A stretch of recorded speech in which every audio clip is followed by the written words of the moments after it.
Para mim, na verdade, como eu disse, né, eu nasci numa favela e demorou muito tempo para entender o que era favela, ou pelo menos demorou muito tempo para eu entender as coisas que as pessoas falavam das favelas, porque quando eu fui morar na Alemanha, eu fui estudar na Alemanha, porque eu não conseguia estudar no Brasil, e as pessoas falavam: "Nossa, que legal que você está aqui, né? Porque agora você pode estudar, você pode fazer isso e aquilo, não precisa mais roubar, nem matar ninguém".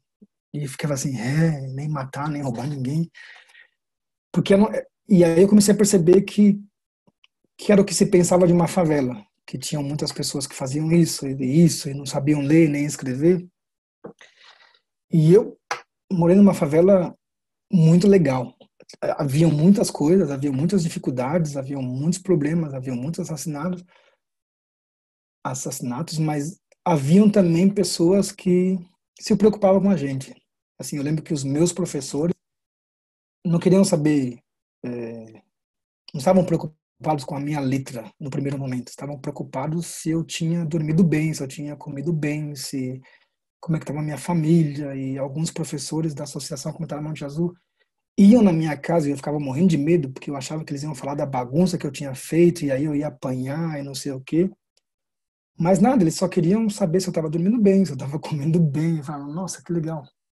Que estranho no primeiro momento, mas que legal que apesar de todas as bagunças que eu fazia, eles ainda estavam preocupados em saber se eu estava dormindo bem. E uma coisa que acontece nas intervenções é isso: a gente trabalha com situações extremas. Assim, a gente já ouviu histórias, a gente já viu coisas que poderiam acabar com a gente, assim, porque é muito duro, assim. Você vê uma criança de 6 anos falando assim, falando que já teve que fazer. Trabalhei com uma criança que ela queria cortar o braço dela porque ela teve que fazer muitas coisas que ou faria, assim, se ela não fizesse, talvez cortaria um braço dela. E agora que ela não precisava mais fazer, ela tinha medo da mão, ela tinha medo de não conseguir controlar mais a mão e ela mesma queria cortar a mão dela. Então a gente tinha que amarrar, segurar, assim, era bem duro. Por outro lado, uma coisa que me ajuda muito é estudar, é procurar saber o que é aquilo que eu estou fazendo. Então, assim, quando eu sei o que é trauma, quando eu estudo, eu entendo que essa criança está passando por uma situação e esses sintomas e esses atos são normais. Assim, não adianta, assim, eu tenho que entender isso, porque se eu não entender isso, eu também vou ficar doente.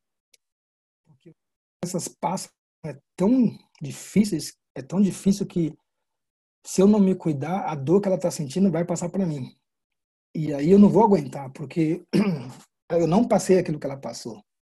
Mas eu começo a assumir uma coisa, começo a ver coisas, a sentir coisas que talvez não são minhas. A gente até fala que o trauma pode, como é que trauma é infeccioso, assim, passa. Porque, por exemplo, se eu não estava na situação, mas a pessoa começa a falar do que viu, do que viu, do que viu, do que viu, chega uma hora que até o meu coração acelera.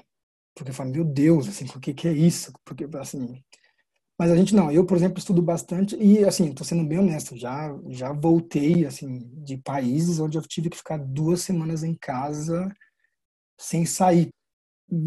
Mas essa coisa da compaixão, para mim é muito forte, assim,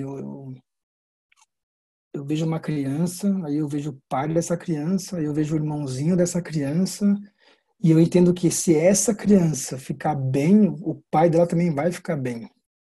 Porque o pai também está muito preocupado com ela, mas ele também está preocupado com a casa, está preocupado com aquilo que perdeu e com aquele filho que ainda não voltou.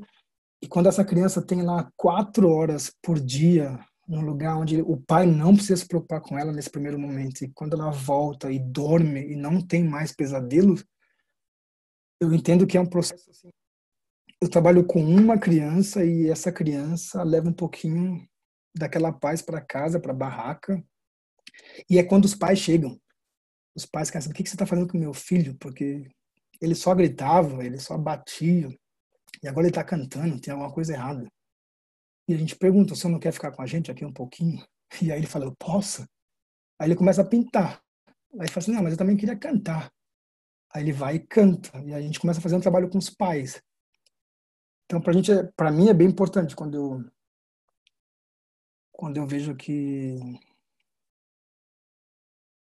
as coisas mais simples são às vezes ignoradas, mas são essas coisas simples que muitas vezes têm um resultado mais imediato, porque na verdade sabe, eu sei pelo que você está passando, você não precisa ficar comigo, mas se você precisar, eu tô aqui.